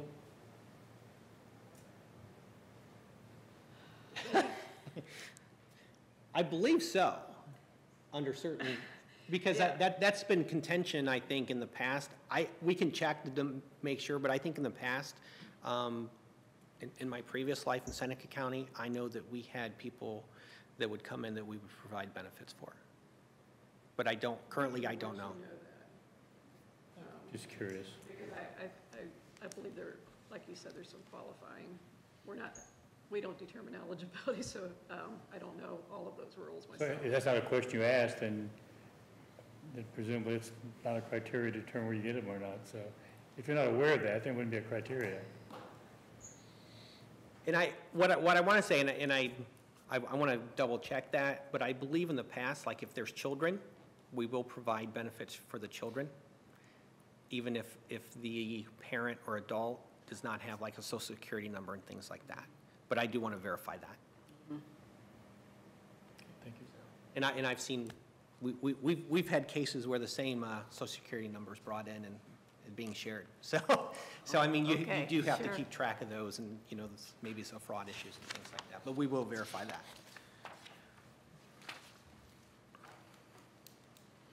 that. This here is just kind of showing averages from 2013 forward, and this is our performance. And you're going to see OAF is Ohio Works First. That's the blue line. We're back on the application for SNAP, our payment accuracy, and the state goal. So that state goal is 95% again, and you'll kind of see where we were going through the years. We have seen our OAF. You'll see us at 94 for fiscal year 18, which has come back up. We're pretty consistent with our SNAP timeliness that we just talked about is on an average. The accuracy you'll see has dropped off in 2018, and we've talked about that, and again, we're going to go back. I don't know if that had anything to do with retention, the new system and things like that, but we have to go back and make sure that when we're Complete year, right. Do you know when that's through? September. Okay, and those averages are through September, so we're hoping you'll see that. Actually, be June, because it's federal fiscal, so it'd be June. Okay, sorry. June, sorry. So we're going to have to just keep tracking that on that slide. This is something I think the commissioners were looking at in the past, especially in the spring, when some wages were being discussed. And you'll see early in the year there was a dip in February, and then it started climbing back up. For the last 2 months, our performance has been at 100%. We are fine-tuning that. I think we did discover that employees were using the tool a little differently, and maybe they were marking the wrong box, which then skewed their numbers. Maybe they were hitting a box that allotted for a half hour when really what they were doing allowed for more time. So it kind of played with that. We've actually changed the system a little bit, and we're testing it to see if we can get more accurate numbers working with the employees on an individual basis. This is just Medicaid. It's kind of like the food stamp or SNAP slide, just showing the average number of recipients for each month of the year, and then the dollar amounts that were being paid out on an average for the months, just to give an idea of again, the workload our people have, and then those are dollars coming back into Delaware County, being paid to anything from a nursing home to Medicaid eligible payments. Then we get into our Ohio Means Jobs, and that's our employment center. In our resource room, which is OMJ, Delaware County, you'll see that's when people come in and they have access to a computer. We have an employee there. At times we have a partner, a community partner that'll come in and also assist. But we just kind of assist people looking for positions, resume writing, unemployment information, referrals. you know, they can actually refer people into our other programs if there's a need, if they need to fax or scan documents to get them out. We schedule businesses to use our center. One thing is, you know, if we can attract businesses to come in, then we can also assist them, matching them up with some of our programs. So something we're going to be working moving forward is contacting businesses, working with the businesses to provide our services. But we can do anything from screening applicants for them to doing, if they have specifics that they're looking for, then if people are in our system, we can also match their skills with the business. And it kind of saves the business that time. And then also it kind of lets us know that if that person would qualify for one of our programs, it may benefit the business as well. We also do the job postings, et cetera. Some of this is going to say the same things. It's our WIOA, and on a broader picture, we assist with the job search goals. We develop the resumes, interviewing, job search activities, and their skills. Training requests, we'll deem if someone's eligible to receive training and maybe get them into a position, maybe they're just lacking certain skills, or even retain the position they have that they need to learn more skills to stay there. Training providers and businesses, we do a lot of data entry, and we follow up as we enroll people. And a lot of these services is what we coordinate through Area 7 as well. Our Prevention Retention Contingency Program, our PRC program, I left the top line just to kind of give a sense of who's qualifying. So if you have a family of 4, most of our PRC programs are going to be 200% of the poverty level. So a family of 4 can have a $4,183 per month. So $48,000-ish per year is what their earnings would be for a family of 4, and they can qualify for our programs. We focus on keeping children in homes, so it's a prevention piece of it, and then the job retention. So if we can, if there's a possibility that a family does not have utilities or maybe being evicted because they cannot pay rent, we would go through the eligibility piece, because if someone, of course, is going to be homeless, then we have to look at removing children and keep children safe. So there's that piece there. For people that are working, if they qualify and maybe they have some car repairs that are needed, they need support services, tools, uniforms, those kind of things, then we can go through the plan and assist them that way to keep them employed or to help them start a job. We are going to look at the plan. The plan's written pretty tight, that we have not expended many funds there over the past couple years. I think this year we're under $10,000 of assistance that we provided. If we open the plan up, I do think we can use our TANF dollars to provide those services. I know in Seneca County there were years that we spent well over $500,000 assisting people. So it's just kind of how the plan's written and what the qualifications are going to be, and I want to look at that and then make some recommendations to the board on a new plan. You go through on the utilities, then community action, bridges.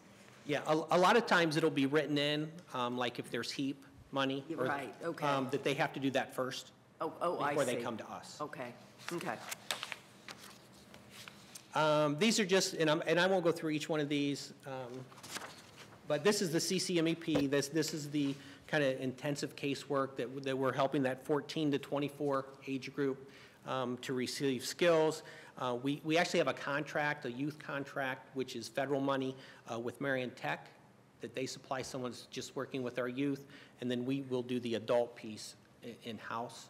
And we're kind of going to see how it goes with the contract, and there's possibilities in coming years that we'll want to bring the whole thing in-house, just so we can kind of control it in-house and expend the funds and have more cooperation that way. I will say the gentleman Marion Tech has sent us is doing a great job though. These are just different employer services, and this is where we're looking at like our business service representative working with companies, and this is the incumbent worker, on-the-job training, rapid response, and the business services. These are where we can actually work with a business to attract or train current employees on their behalf, and we actually reimburse wages and things like that. And that's all federal money, and those are kind of that Area 7 programs that we're working on. And I think we seem to do a good job, of course, with the adult dislocated worker. Is a little tougher because those are people who have laid off and currently in the economy. There's fewer of those to serve.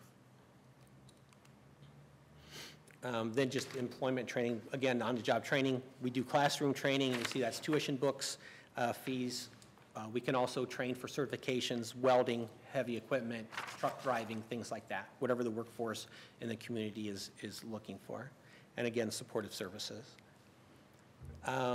Work activities, these are just programs, if you're receiving the benefit, that you have to actually work or be in job search or possibly training as a requirement to receive the benefit, and our workforce development people oversee those to make sure people are participating. And this slide here, this is just a 2-year snapshot of our federal fiscal year. And what I'm showing here is through our CCMEP program, which is new, and our dislocated, which is difficult to use right now, but on the CCMEP dislocated, we actually had $400,000 that we either sent to another county or returned because we didn't utilize it. I would prefer to keep the money locally and serve our residents here. And on the other slide, that's our TANF money, and that's where our PRC program and programs like that can come into play. And you'll see that we had almost $340,000. And again, that's either returned or sent to another county that was in need. And that's one of the reasons I'm proposing to recall or bring back 2 of our employees in workforce, because if we can get them out there determining eligibility and doing the work, I think we can keep that money local. And that's just very important to me. I know there's people out there, if we expand the PRC plan, if we work with business, I know we can benefit the community more. Bringing those employees back would not be local money, it would be the federal money. The business community work well with you, with JFS or not? We're working on rebuilding those relationships. One thing, we had a business service rep, but when we reduced staff in the past, she did not get out in the community. She was unable to because she was working in our resource room. Actually Monday, we did find a business representative to come in, and he's in training, and he will be going out to businesses. I know Carolyn has mentioned more than one. There's manufacturers who are looking for people, but they need certain skill sets and things like that. And so we want to make those connections and offer, see what their needs are, and work on that. We've also working with the county's economic development that we'll start going with them. I hate to keep bringing up Seneca County, but I would like to model. We actually are going to send our employee up to meet with their business consultant, but she probably works more with the economic development people than she does the JFS people, because she attends every meeting of an expansion, a new business, and things like that to offer our programs. And that's where I would like to get. Now, do you look for just employers in Delaware County or adjacent counties as well? For example, Morrow's about to add a warehouse up there that's going to employ 300-400 people. Yeah, I think we'd make referrals and work with them. I mean, or work with Morrow County, and see if we can refer back and forth. My understanding is the funding, the individual has to be a resident of our county to receive the benefit, and that's really where the eligibility is determined, is on the individual, not the company. So I've seen in the past where we have trained someone and maybe they're being employed in another county, but they are a resident, which is getting them off benefits, which is making them self-sufficient. So yes, we would work to find employment if it's, the distribution center and things like that. If there's training, then, or if they're just eligible, then we would work on the funding and do that.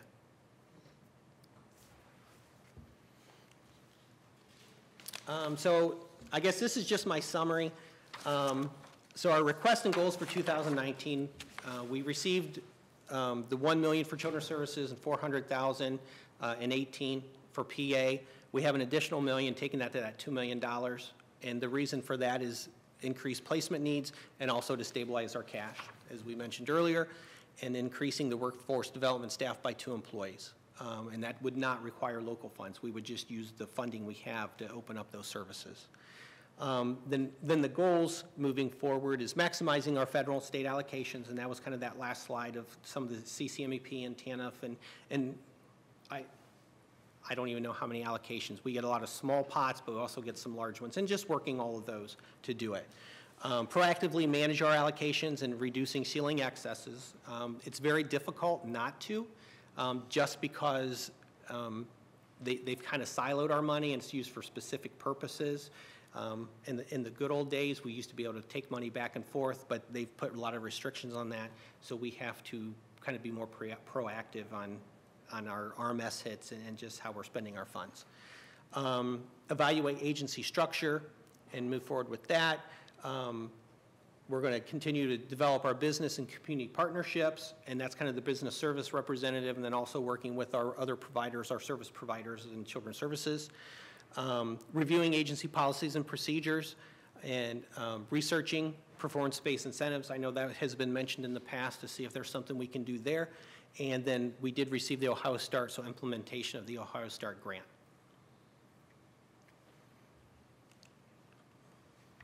And that's the end of my presentation. Commissioner Benton? The main question I had was just the $1 million, additional funding from the general fund, and I think you've walked us through that, so I think I understand that now. Again, I applaud your efforts to, recognize efficiency opportunities and reorganize things to make the services you provide more efficient, more effective. So I really, and again, we've got improving numbers in most cases in the different areas. So again, good work on that. Thank you. Yeah, I didn't really have any other questions. Mr. Lewis? I have no questions. You have done that, the 1 million, but Yes. You explained that too. But no, it was an excellent presentation. I think the slide 2 on the fiscal fund descriptions was excellent, because I've never seen it laid out so clearly, where you see the source of the funding and then the programs underneath, because it's complicated. And with all the different funding sources and then the different programs that are only eligible for certain types of funding, so thank you. And Stephen gets credit for that. Yeah. Or let's say Angela. Or Angela gets credit for Oh, that. geez. All right. Yeah, thank all of you. But part of the intent behind that was to kind of show we operate out of 3 different funds and what the purpose of each of those funds are. Mm-hmm. Yes. Bob had mentioned just a couple minutes ago that we have different grants that we are looking at managing, and if you look at that middle light blue, those are all the grants that we manage. So it's quite a few. It's not just 1 or 2. It's quite a bit more intensive. Okay. I may be wrong on the number, but I believe you said you're eliminating 8 positions. Are those open positions you're not filling, or? 2 of those were employees that were funded in 2018. The other ones were listed as vacancies. So that you have no intention of filling? We have no intention of filling those. I find this area probably more confusing and harder to follow. And then because of that, I find it very frustrating, because the presentations are always helpful, but you walk out of here and a month later, it's kind of hard to get your arms around it again. And so I respect the job you, plural, are doing, because it is something that needs to be done. We have responsibilities to the citizens of our county, and we need to do it obviously responsibly and fiscally responsible. But I do have trouble sometimes comprehending or understanding exactly what it all entails. So It's a very confusing system, and we're working with federal and state policy in 3 fiscal years.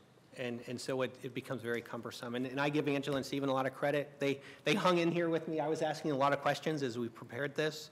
But they did a great job helping me get this around. And I think our staff has been doing a wonderful job since I've been here.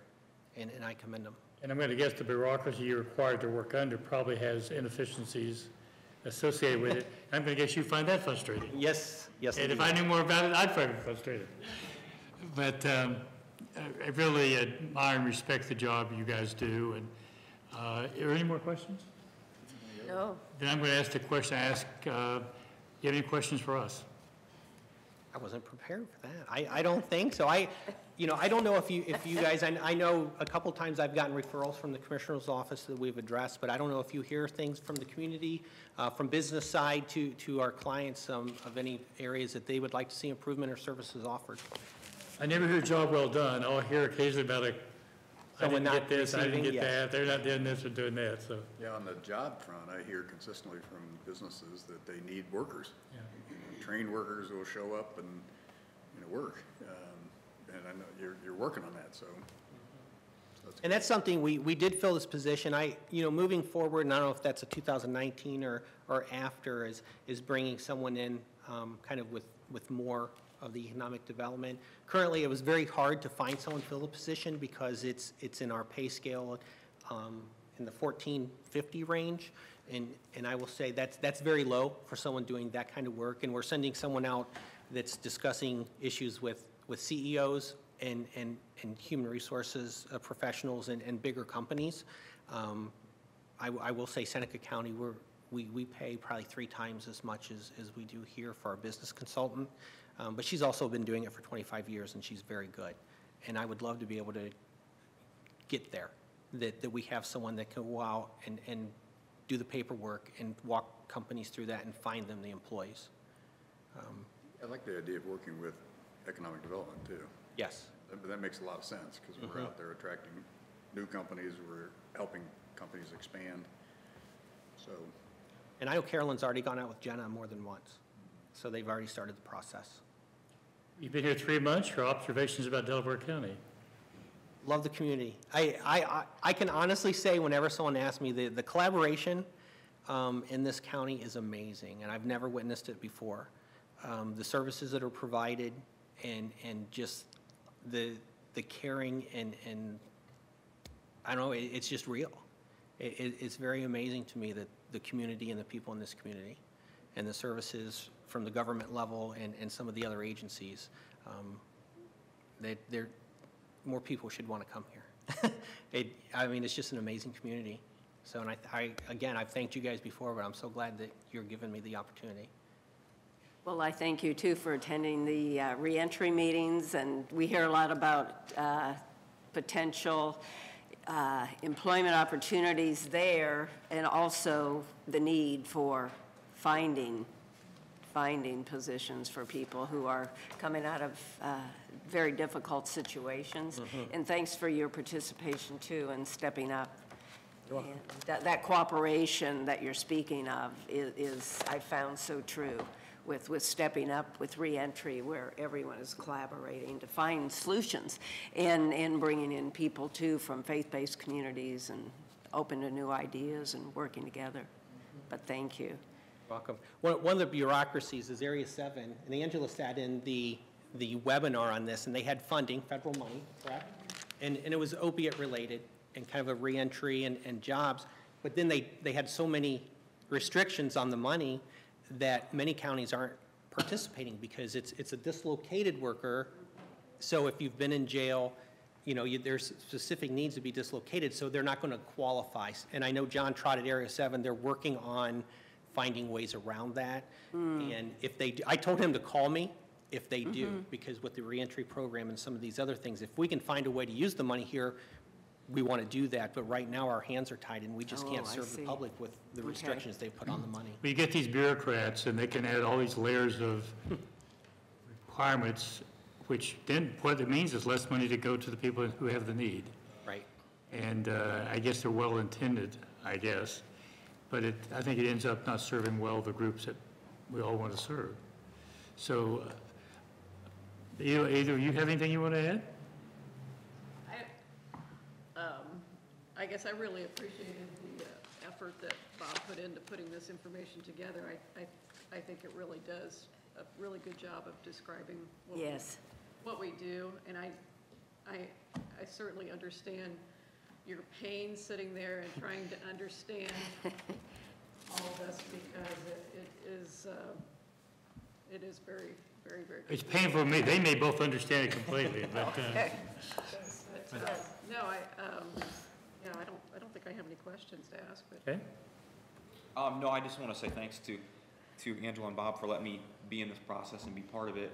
It was the first time I've been part of one of these, and Angela said we haven't had one in a while, so it was a learning process, and it was kind of fun to sit and watch how they want to present information. So I appreciate being here. I don't have any, well, I guess if there's anything that you guys can think of that maybe the one question that you had asked, we'll go back and look at that information on. If you can think of anything else, please let us know. And I know the funding and it's very confusing, but our door's always open. My phone's always available if you guys have questions you want to know. Some answers, whatever, we're available because it's confusing to us. And sometimes the state, when I call them, they're like, well, let's check on that. So we'd love to give you answers and help you out and help you understand that more. So thank you again for letting me be part of it. Thank you. Well, I appreciate the job you do, and the goal is to be as efficient and fiscally responsible we can to the benefit of those that need it. Theoretically, there's more money. So I think we've got a great team in place, and I appreciate the job you're doing. Anything else you want to add, Jeff? No? Thank you. Thank you very much. All right, thank you.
Okay, the next part of our budget review is adult court services.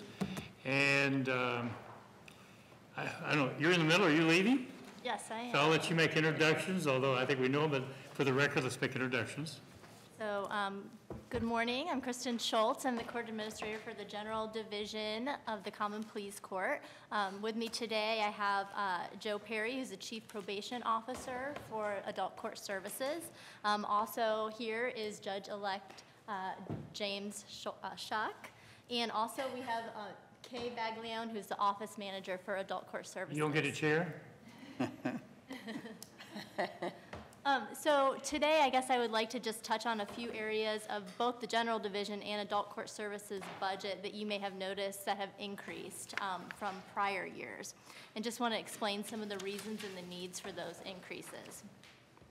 So the budget submission for the General Division originally included the addition of 2 staff members, being a court reporter and a law clerk.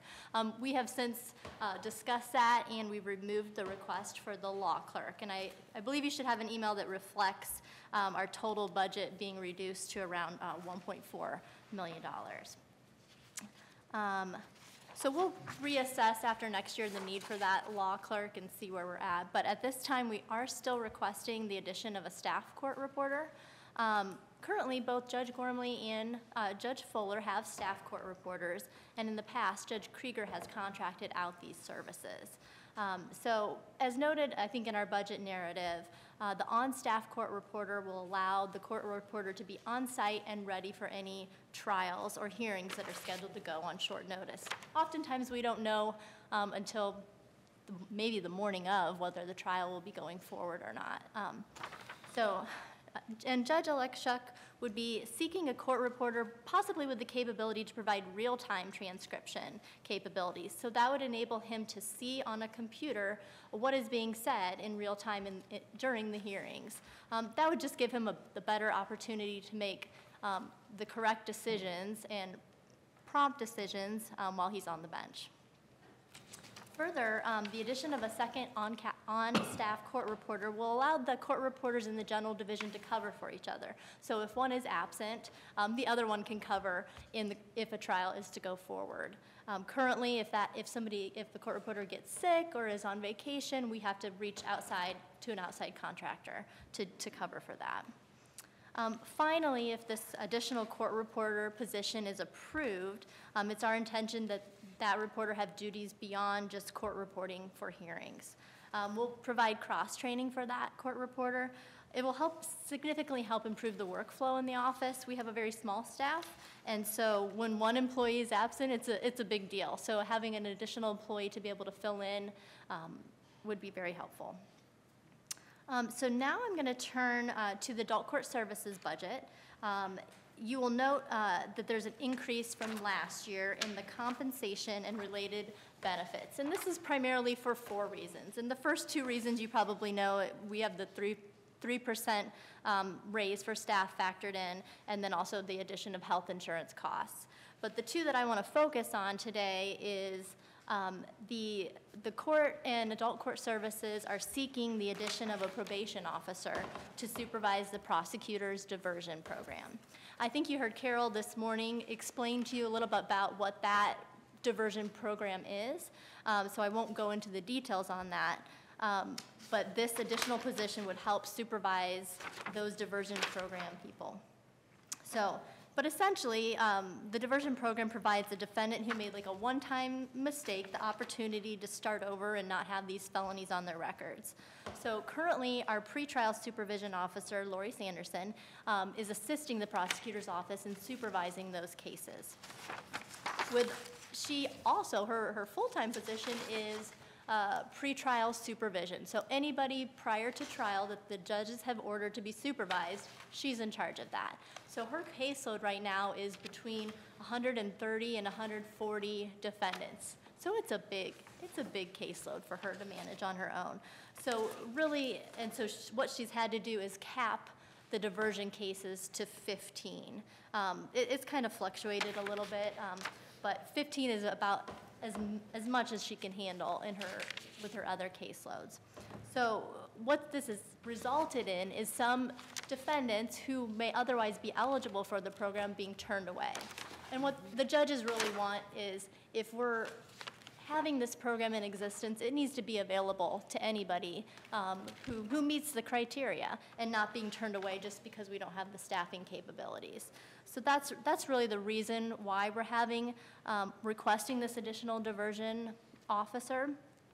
We also anticipate that diversion officer to eventually, once they're up to speed, be able to cover some other areas that are, in my opinion, understaffed in the office. So our electronic monitoring caseload is creeping up and getting higher. So this addition would also help cover some of that workload in the office. And so the second area that I wanted to touch on was we are seeking funding for portions of 5 employees' salaries that are currently covered by the Ohio Community Correction Act program grant. That grant is set to expire in June of 2019. So Adult Court Services does plan on submitting for the grant funding when it becomes available, which is likely in April or May of next year. So while we're hopeful that these grant funds will come through, the funds are not guaranteed. So if the grant funding does come through at our full request, we won't need approximately around $184,000 that has been budgeted for this purpose. However, if the grant funding is not given or is reduced at all, we're requesting that the county fund these staff positions just for the portion from July through December of 2019. We believe these positions— That 184, is that half of 184? No, that's the 184. We believe these positions are crucial to the operation of Adult Court Services. So if that grant funding didn't come through and we didn't have county funding in place, it would be very problematic to the operations. So at this point, I would just like to open it up for any questions that you have about these increases or both of our budgets in general, and we'd be happy to field those questions. I'll start. Do you have any reason to believe you won't get the grant funding, or are you just being cautious? Just being cautious. Consistently, Joe, correct me if I'm wrong, but we've been granted that funding. Correct. Last year, there was a question about whether it was going to be reduced by 20%. They had indicated that, but then we were able to get the full funding. So we're very hopeful that that's going to happen. We do, a new administration coming in the new year. It just, we can't totally rely on that. My suggestion, I may be a minority, but if there's a chance for us to get the funding, rather than assume we're not and put it in the budget, I don't think we've ever had an issue if you're coming to us and saying you have a need. I think it would seem to make more sense to wait to let that clarify itself. And if you don't get it, then we have that conversation, rather than putting it in there and basically being doubled if, in fact, you get the funding. Okay, that makes That's sense. me speaking. I can't speak to the others. Yeah, If the that funding makes would sense be to there, me, too. then So what is in the budget, just to be clear? What was the question? What revenue from these grants is in the budget? So just the first 6 months, it would be the first Which- 6 months. Which is the 184? which is locked because we've already been Grants approved? go on a fiscal year.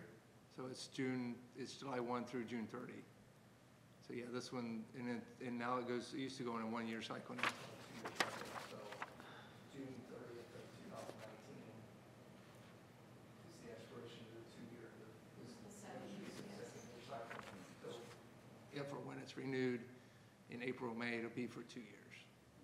But, so follow-up question, what is in the budget for the second half of the year from this grant, if anything? No, there's nothing at this point in the Okay. budget because they have not released any money or any information. So right now, there's an assumption you're getting zero In the second half? in the second half. Yes, that's the second half. So, but there's no reason to believe, based on historical information, that would be the case. Yes, we've been getting this grant, well, I've been in this position for 14 years and way before I was in this position, we've been getting money from the state in this grant. You feel comfortable with that approach? Who wants to go? Mr. Lewis, Commissioner Benton? Commissioner Lewis. I was just looking at the deletion of the law clerk. I think that's smart, and then you'll reevaluate it, and let's see. I really don't have any other questions now other than that. Commissioner Benton? The court reporter, when they had well, first of all, welcome Judge-elect Shuck. Appreciate it. It's great. It'll be great to have you on the bench in January, so congratulations and welcome. The court reporter that you're talking about, obviously that's a salary increase, but there would be a savings on not using third-party court reporters. Do they offset? Is there a savings? Is it additional cost? And what's in the budget? Unfortunately, the numbers, it makes it, we spend less on contracted court reporters because we only call them as needed. But certainly, if you approve this court reporter staff employee, we can reduce at least by, it's hard to estimate because it all depends on how many number of trials we have, but I would say a conservative estimate is that about $10,000 could be taken out of the budget that we've budgeted for that. I think I noted that in my submission. But it varies from year to year depending on. Is that what you spent in 2018, 10,000? We've spent a little over 10,000.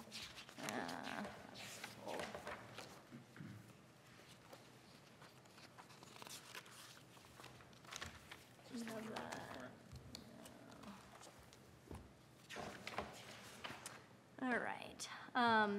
As of the end of October, we had $10,868 spent towards contracted court reporters. About 1,000 a month, I'm sorry? roughly 1,000 a month Yeah. on average. Okay. There are a number of, in adult court services in particular, there are a number of them, the individual departments that are going up and the others are going down, like CBCG, intensive supervision. The revenue this year is $135,000. Next year it's $67,000. Is that? That's the grant. Okay. Okay. That explains several of them then, because there were a number of them that were half. There should be 4 or 5 of them that Yeah. are Okay. used unless it's different grants. Okay. Again, that helps explain it. Let's see. I think that's about all I had. So staffing-wise, in the courts, you're talking about a full-time court reporter, and that's really it in terms of That's ads. correct. Law clerk, we're going to kind of hold off on. Yeah, Take a look at. we will, I think after a year of getting my feet wet and seeing what the staffing is like in the office, we can reevaluate that at the end of next year. If there's a need, we'll come back and make the case. I met with staff a couple of weeks ago and talked to several folks, and there just didn't seem to be a real need, certainly not for a full-time law clerk at this point, and so that's the reason that was dropped. Okay. Appreciate the fiscal discipline. It's always good to see. I think we all appreciate that, and we're so far removed from it, it's hard for us to have a good feel for it, but I think the challenge we all face in all the departments is taking a second step back, which you apparently did when you had that conversation with your people. Is there a better way? Is there any overlap or any symbiotic relationship between the two judges that can eliminate? And that's a statement, that's not a, Good and practice. you guys were there, we're not, and you have a better understanding than we're ever going to have. So appreciate that approach. I've got to ask Jim, do you have any comments? Yeah. Budget related or unbudgeted? Just- Non-budget related. Just wherever, well, I think the budget, Yeah, I we're don't good know. with it, so. An old salesman, when you made the sale, you quit selling, so, so I don't get, unless you want to talk about the No, budget. I didn't know if you said comments, but I'm excited. I start, I think the swearing in is going to be December 21st and start after the beginning of the year, and ready to kind of get to work. So looking forward to working with Kristen and the rest of the folks over there, and looking forward to it. We're looking forward to having you. Thank you. I'll be across the street, so. Yes, I know. You gotta come over and say hi occasionally. I'll say hi once in a while. Right, right, Vice yeah, versa. yeah, Welcome aboard. You're gonna be a great addition to the county. Appreciate it. yes. Joe, do you have anything you want to add? I don't appreciate it. I'll say I appreciate Commissioner Lewis's efforts last year when Director Moore was going to cut 20% Oh. out of our CCA budget funding and, for that, for not just out, for the entire state, that reversed. So Oh. I appreciate that helps. That's the piece where we're not sure. We're anticipated, and we can be as optimistic as we can and plan for it, but if the state decides, hey, we're going to cut this, we're going to cut the community, the Department of Rehabilitation and Corrections decides they want to cut something, it affects us, so. Oh, well, thank you. Thank you. Okay. They won't give you a mic, so you can't say that. So I think in summary, we're good with the addition at this point at least as we make our evaluations. And we're going to take the grants out and deal with it if in fact it becomes an issue. Fair? Anything else? If not, we're in recess until 9:30 tomorrow morning, which is September 28th. Excuse me, November 28th. Thank you for your time. Yeah, thank you Thank you very very much. much.